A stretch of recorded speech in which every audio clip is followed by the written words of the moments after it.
Coming up on Chopper's political podcast. So I've taken it on the chin on behalf of other people's decisions for a very, very long time. Please forgive me if I'm taking a short break from being the punch bag for other people's decisions.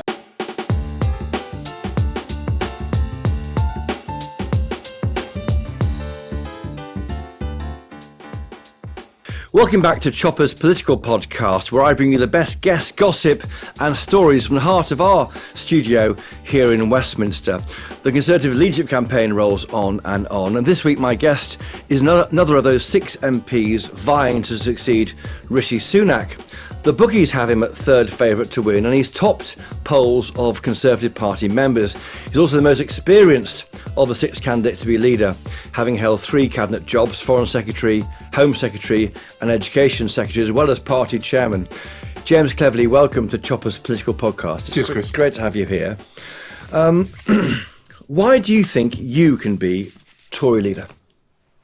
Well, the reason I think I'm best placed to be Tory leader is because I think I'm best placed to get the Conservatives back into government. And the Conservative Party exists to govern. And that's not the same as saying we are the natural party of government, which is a phrase that I hate because it sounds complacent and it sounds... Who first said it? I've got no idea. Yeah, someone from the past. But the point that I've made, and the point I made on the campaign trail, is that we're not a pressure group.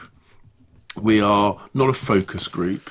We are about delivering for the people of this country, and you can only do that properly and effectively from government, whether it's local government or national government. Or the mayoralty, because you're or a deputy mayor. Yeah. And so the point I've made over and over and over again is when we are in government, we should look to govern well, and when we are out of government, we should look to get back into government quickly so that we can govern. So on governing well, the road ran out for the Tory party, do you think? Do you accept that now, 2 months on, it was inevitable you're going to lose? I don't think it had to be inevitable. I don't think it had to be. And we should never just be fatalistic about these things. I think there are things that we could and should have done differently. I think our behaviour was unacceptable. This constant defenestration of prime ministers, the briefing against each other, the backbiting, all those things obscured the positives, and we had achieved much in the 14 years of government, but it obscured all those positives, amplified the mistakes, and all governments do make mistakes. It amplified the mistakes, and we lost the right to be listened to. People stopped listening to us. We alienated voters, and some of those voters voted Reform, some voted Lib Dem, lots of them stayed at home. And so we need to, through this leadership campaign, look at both what we said, but actually, really, we need to look at what we did and what we failed to do. And it's trust, isn't it? So you take immigration, which is the big thing that interests GB News viewers and listeners. 1.6 million over 3 years. Will you apologise? You were Home Secretary for part of that period? Hang on a minute, Chris. I was Home Secretary for, 7 months of that period. That period. And in that 7 months, net migration came down. Okay. So I did my on a quarter basis. I did my bit. Look, and I totally recognise immigration was far too high, and it's easy to say that. The important thing to ask yourself is, what do you do about that? Because I'm not one of these people that shout about how frustrated I am that I'm not getting my way. So when you're in government, it's not your job to shout about your failures. No. It's your job to get a grip and deal with it. You were realistic. You came in as Home Secretary, didn't you, late last year, and said Rwanda is one plan, not the be-all and end-all plan. You got 2 individuals off to Rwanda. You proved that to prove it was safe. What was the date when the flights were taking off? Can you tell me now? Well, the plan was for July 20th, flights to go off in the middle of July. July 20th, something? Yeah, and the reason that we were getting those voluntary people to Rwanda is because the UK Supreme Court's argument was that Rwanda was inherently unsafe. And so my view was, if we can get some people there to prove that wrong, it totally undermines that legal case. That's what they were there to do. We had flights booked. I had a fantastic official guy called Stuart Skeets, former Royal Artillery officer. And as we know, Royal Artillery officers, even part-timers like me, are definitely the kind of people... reservist, of course. Yeah, definitely the kind of people you want in charge of stuff. Lieutenant General Skeets, of course. Lieutenant General, yeah. A very, very, very... accomplished. He ran the border force down in Dover, and he's now quit. He was responsible in large part for the deal that we did with Albania, which reduced Albanian migration, illegal migration, down by 90%.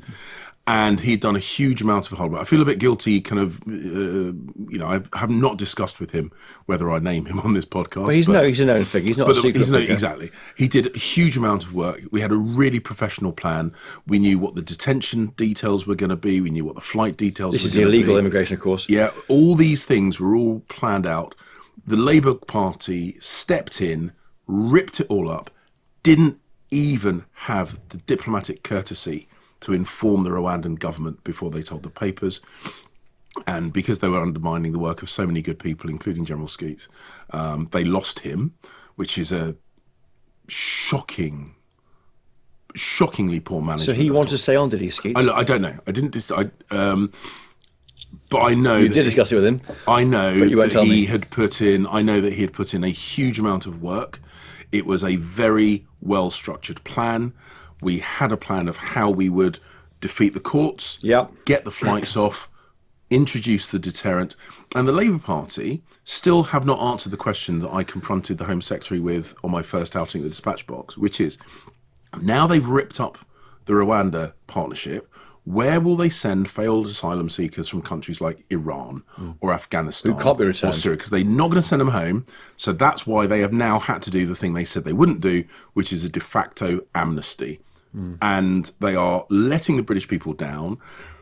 They are providing an open door to the people smugglers. People are dying in the Channel, and numbers are going through the roof because of their ineptitude in government, arrogance and ineptitude. We're not even 2 months into this government, so let's give them a chance. No, let's not. I can give them a chance. You don't have to. I can give them a chance. Because, no, look, had it just been circumstantial, I think I would have been a bit more generous of spirit. But they did stuff. And they signposted it. it. Can I ask you a question? The hotels is a problem for many people. Your government put them up in hotels. You said, don't come here. But if you do come here, here's the hotels.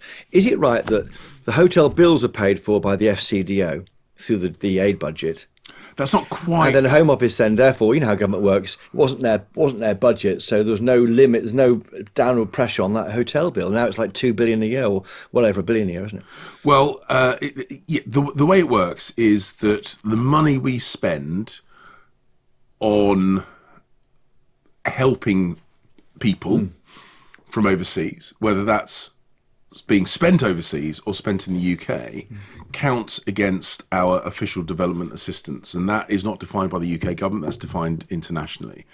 Because of the accommodation bill, it meant the Foreign Commonwealth and Development Office, which I ran, wasn't able to spend that money overseas. I've always made it clear I would prefer to spend money keeping people in the countries where they're from, preventing conflict, making sure they can feed themselves and their families. Because I made this point in a speech I gave in the margins of the United Nations over in New York.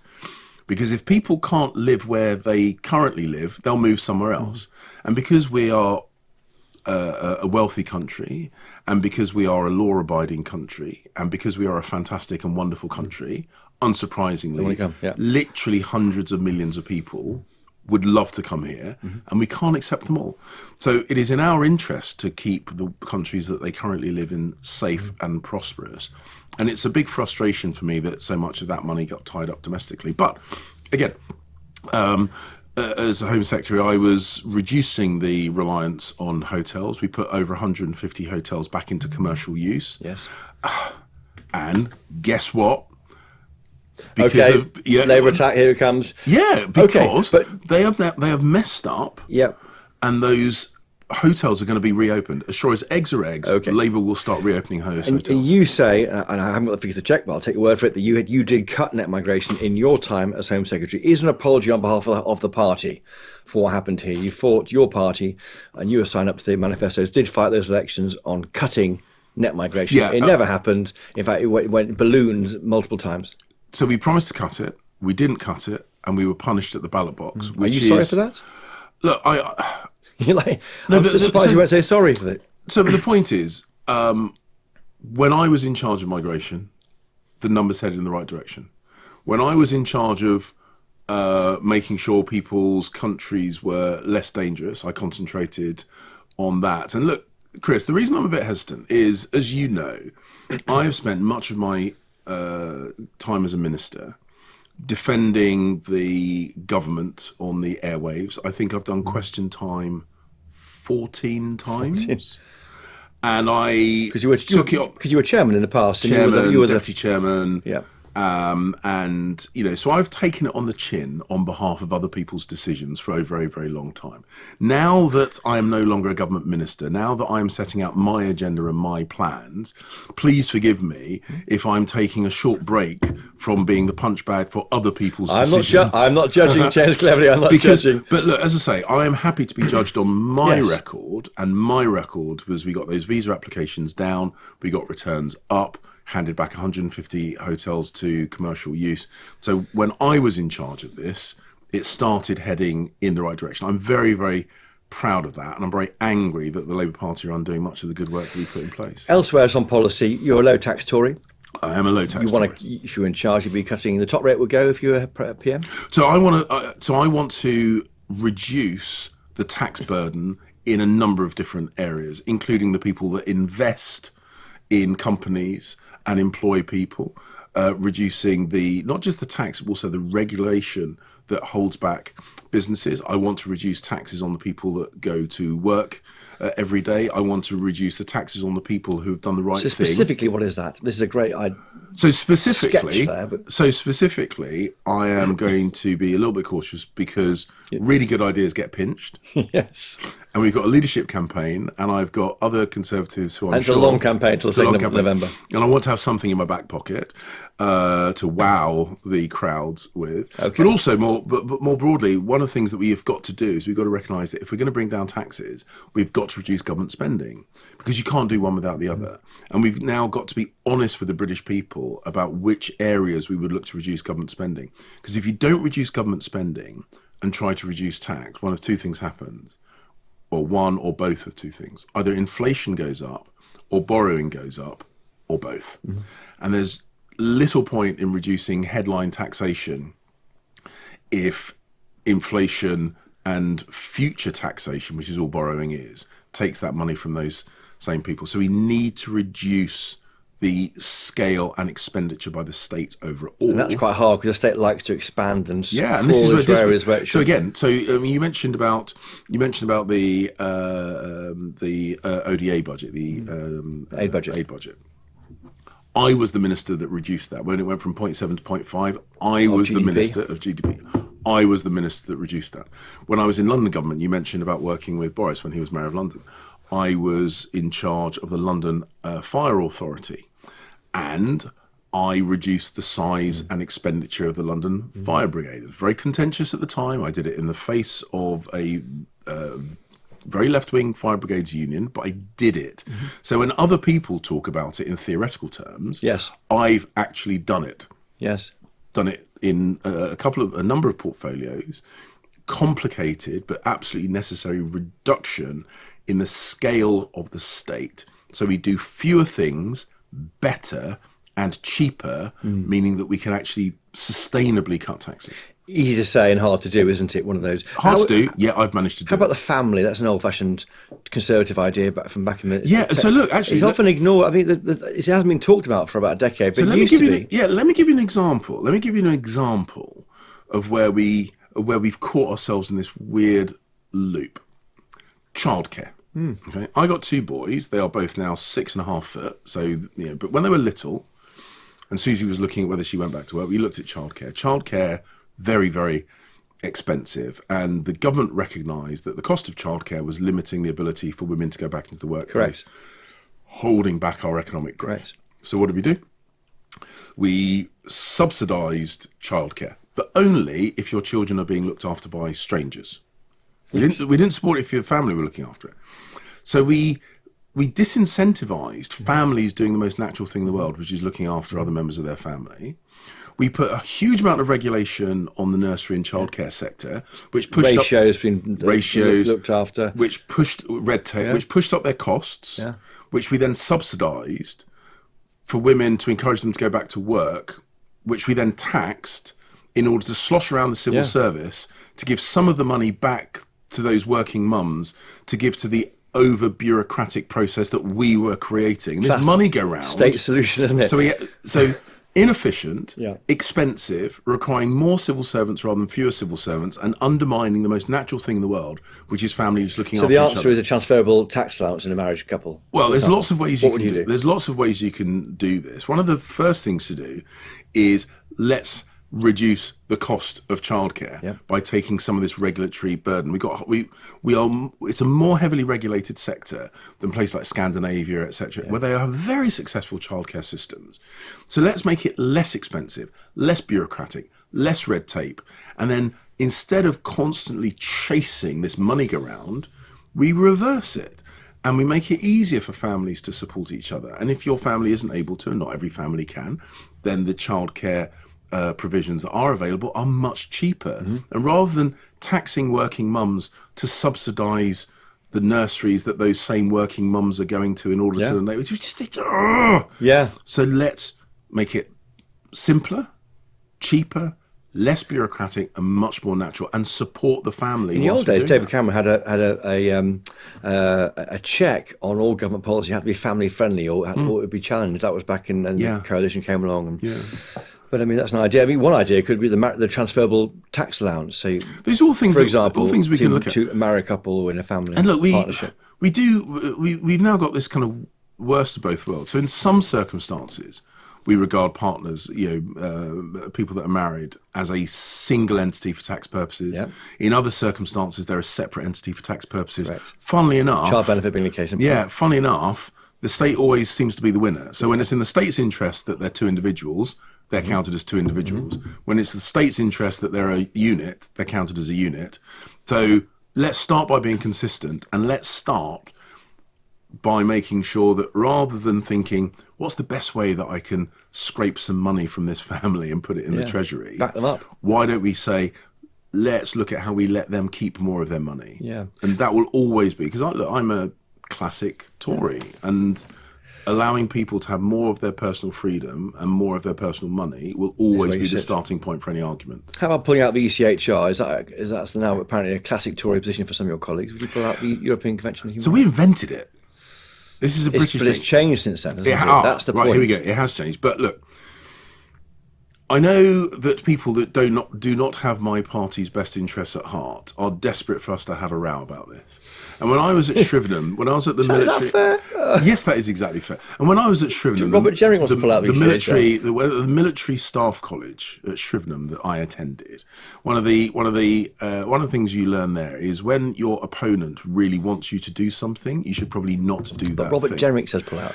He's not a opponent, he's your colleague. So Nigel Farage, for example, is desperate for us to have a row about this issue. Now, the point I've made is it wasn't the ECHR. When I became Home Secretary, it was the UK Supreme Court, literally across the road from where this podcast is being recorded.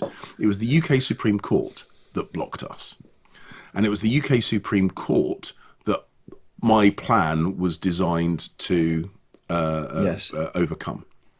That's why you had the treaty with Rwanda. That's why we had the Safety of Rwanda Act. Because Parliament's sovereign. And so it was my act that I got through the House of Commons, which said, it's there in black and white with a signature of His Majesty at the bottom, the UK Parliament is sovereign. That was my legislation that I got through the House.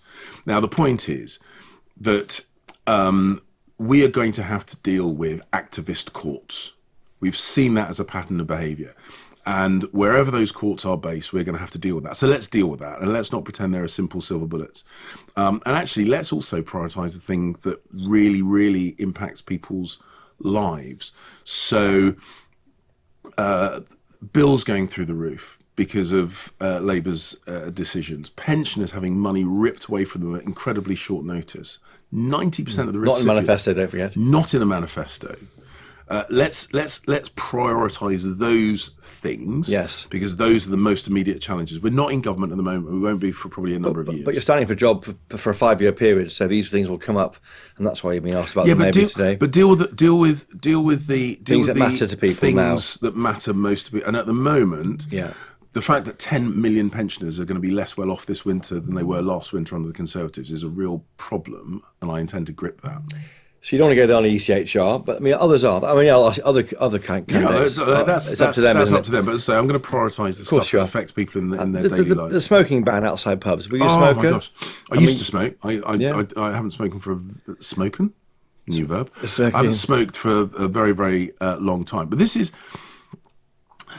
is really dishonest and cowardly and pernicious. Because the Labour Party is saying, we're not going to ban smoking, but we're just going to ban smoking indoors. Oh yeah, and outdoors. But we're not going to ban smoking.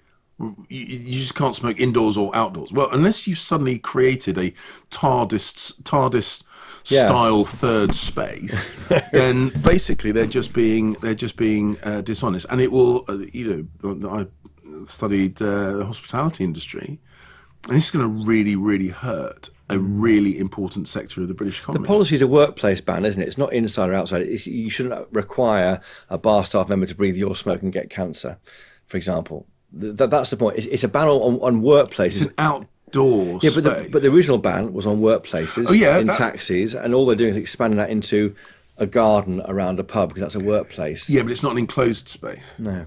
It's not an enclosed space. No. And as I say, if you're saying, and look, if the Labour Party had the courage to put on the face of their manifesto, if you vote for us, we will do this thing, then fine, you won the election, knock yourself out. But they didn't. Just like the winter fuel allowance, they didn't. And it's pernicious and it's dishonest. But it's slightly your government's fault, isn't it, for having suggested this in the party conference last year. But we were tested, so we put it in the manifesto, we lost the election. Had a vote in and went through. So we set our case out to the British electorate, and it turns out they didn't like it. Now, look, I'm naturally a libertarian, but you have collective responsibility. The point is, the Labour Party did not do that. The way they've done it is deeply dishonest. Would you reverse VAT in private schools? Yes. The VAT addition. And look, I really worry about this, because there are a number of people. So take my parents, for example. I'm an only child because my mother, who was from Sierra Leone, West Africa, took education incredibly seriously. And where I was growing up in Lewisham, she did not feel the schools were good enough and was really worried about that. My parents started paying for my education when they still lived in my grandparents' spare room in Catford. I'm an only child because they couldn't afford 2 sets of school fees. They made real sacrifices on my behalf. The modern equivalent of my parents would now be the people disproportionately punished by what is basically a vindictive and class war orientated policy that I have no doubt will raise almost no additional money. Yes. Are you running to be leader of the opposition or prime minister?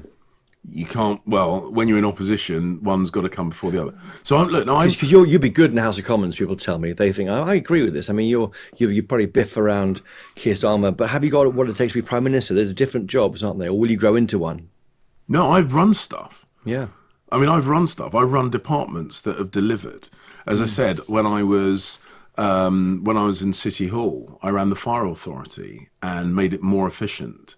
When I was on the Police Authority, I made sure that corrupt coppers got kicked out of the Metropolitan Police and when necessary, sent to prison. I was the chairman of the Conservative Party when we won that record majority. I recognise when you're in opposition, it's more about what you say than what you do, because you don't have the mechanisms of the state. And I know that I'm the most experienced communicator on behalf of the party. I've done it more, and I've done it in more challenging circumstances than almost any of my. And it was annoying you for a bit. It was annoying you for a bit, wasn't it, when you were? Because you were the go-to guy to be. Look, I was very conscious that I was the go-to guy. If someone dropped the ball anywhere in government, I was the one who had to front it up. And you all said yes, to be fair to you. Well, because I'm a team player, as far as I could see. And my view is, if at any point you want to run the team, you've got to demonstrate you a good member of the team. You know. And I've always done that. But the point is, I've also run stuff, and I've run it. Well, whatever I run, I've run it successfully, and I've got a track record of doing that. And so I'm absolutely confident that not only would I be the best placed to be leader of the opposition, but I'd be the best placed to lead us back into government and then deliver good government, as I have done in the portfolios I've had before. You're a blunt speaker.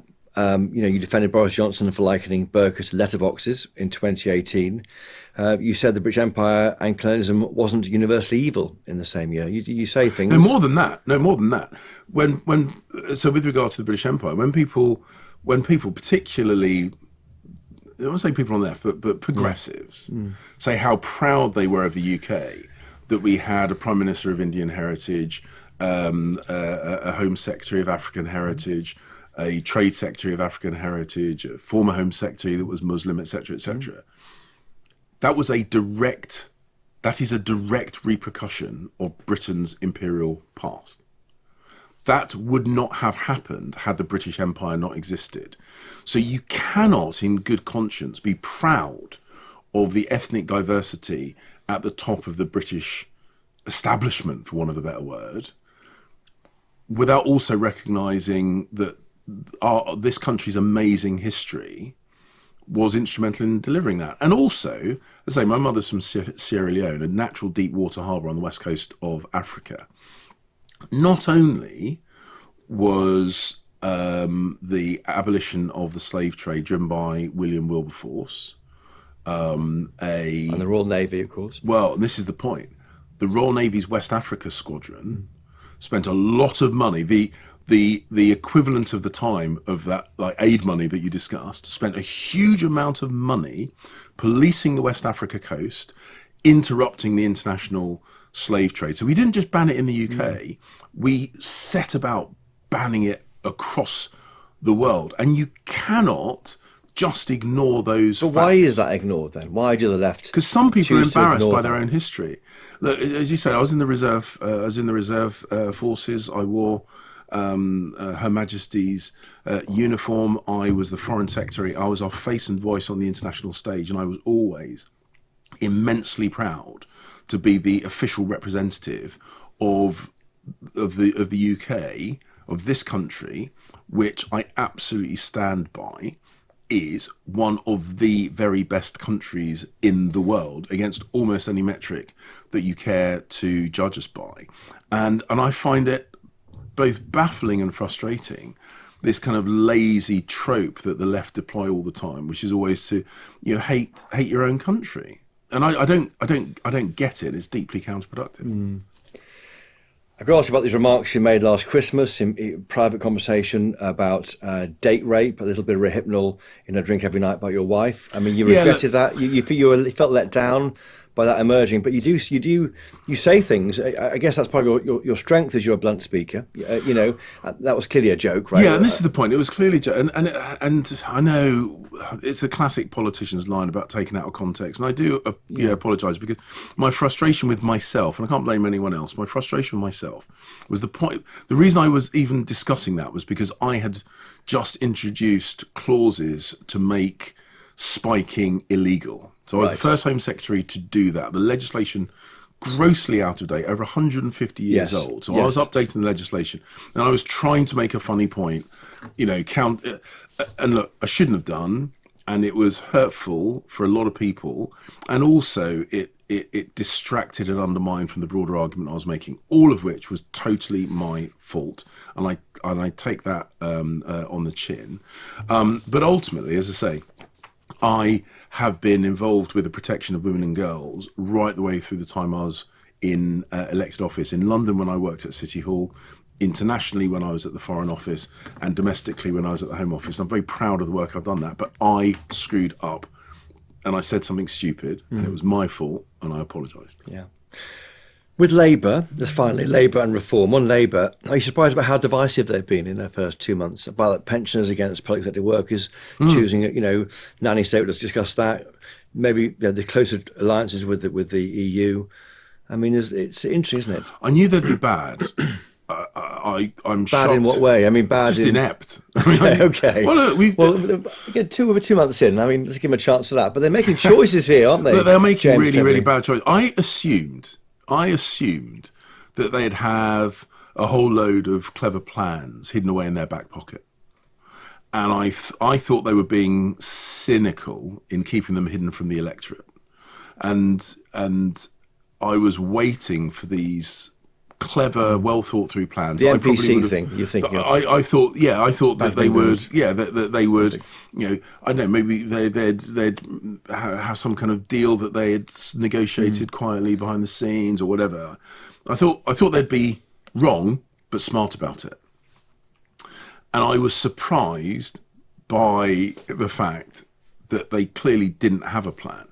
They clearly thought that just by being not the Conservatives, everything would just instantly and easily get better. The problems that they are stacking up are problems of unprofessionalism and weakness. They got totally stitched by the rail unions, gave away everything the union wanted and got literally nothing in return. No strings pay rises. And then they said, oh, and by the way, we're going to continue going on strike. The junior doctors soaked up. Junior doctors soaked up. It was a 22% pay rise, and then immediately started exchanging WhatsApps about the next set of strikes that they would go for. They're taking money off pensioners to give to their union, literally their union paymasters, who we now know. So Labour would say they've got the £20 billion black hole. That's part of that thought. Nonsense. That's part of the thought. That's, Chris, that's what they claim. That's what they claim. You know that's nonsense. The OBR supports it. I claim to be slim and good looking, but that's not true.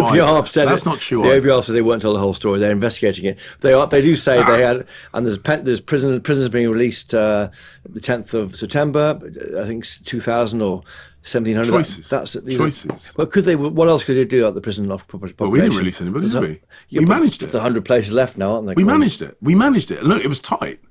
It was tight. Alex Chalk would have told you in the cabinet how tight it was. Yeah, and Alex did. And Alex and I worked on things like making sure that we deported foreign national offenders, got them out of our prison places, sent them back to the countries of origin. Alex is a fantastic guy. I'm gutted that he lost. And he worked incredibly hard to manage a tough situation. But the bottom line is that when they describe this black hole, it's a black hole created because they decided to do things that we had decided not to do. So it wasn't a black hole, it's just we had decided not to spend money on those things. They then stood up and said, oh, we've decided to spend money, and that created a Tory black hole. So we weren't going to give the junior doctors 22%. You weren't. That's a choice. Quickly on Nigel Farage, how do you beat him? By being staunchly Conservative, by bringing down taxes. Do you go to the taxes. right, you tax the right, you look at those 4 million who voted reform, most of whom are probably Tories? We deliver a Conservative... We deliver against a Conservative philosophy. Yeah. We don't chase other political parties around the map. What we do is be Conservative, bring down taxation, reduce regulation, increase personal freedom, support businesses to grow and employ. If we do that, if we make fewer promises but deliver on the promises that we make. Be clear what you stand for is the point. Be clear what we stand for, because what we stand for is enduring. And I'm very proud that you look back through the long arc of Conservative history, we've been on the right side of history over and over and over again. That's how you do it. Most popular party or elected party, most successful PMs. Political movement in human history. Would you do a deal with Farage? Would you? No. Electoral pact? No. Take any of his colleagues in, invite them across to join you? Well, no, look, Lee Anderson, former Tory MP. Look, we set out our stall. We pursue a Conservative agenda, and people that left us, voters that left us and voted Reform, or stayed at home, or voted Lib Dem, or voted Labour, if they come back, that's good news. If political people realise that the Conservative Party is the best way of serving their country, then I'll be obviously willing to consider that. But I'm not doing deals. This is not transactional. We set out our agenda, and if people flock to that flag, that rallying cry, which they have done in the past, which they have done in the past, but Reform exists now and they're stronger. They may equally soak up that support. But but that's why you got to be professional. That's why you got to be better. And you can overturn this huge Labour landslide, the 170 plus. Well, they got it in a heartbeat. They could lose it in a heartbeat. And if we professionalise ourselves, we could knock them back at the next general election. That's absolutely what I plan to do. Look, James Cleverly, thank you for joining us today on Chopper's Political Podcast here at GB News Westminster HQ. And thank you too for listening wherever you are. I tweet at Christopher Hope on X. Email me chopper@gbnews.uk. If you enjoyed this podcast, please do tell your friends. If you really enjoyed it, like James has, please leave a 5-star rating and a review on Apple Podcasts or Spotify. It helps other people to find this show. Thank you to the brilliant team of GB News colleagues behind the scenes names who support this podcast: Mick Booker, Jeff Marsh, Rebecca Nunes, George McMillan and Keith Bays. And most importantly of all, again, thank you for listening. If you want more chopper in your life, and who doesn't, catch me during the week when Parliament sits on middays on Wednesdays for PMQs Live, and popping up every so often with political reporting and analysis. Do keep up to date with our best reporting online, gbnews.com. But from me here in Westminster, for GB News, cheerio!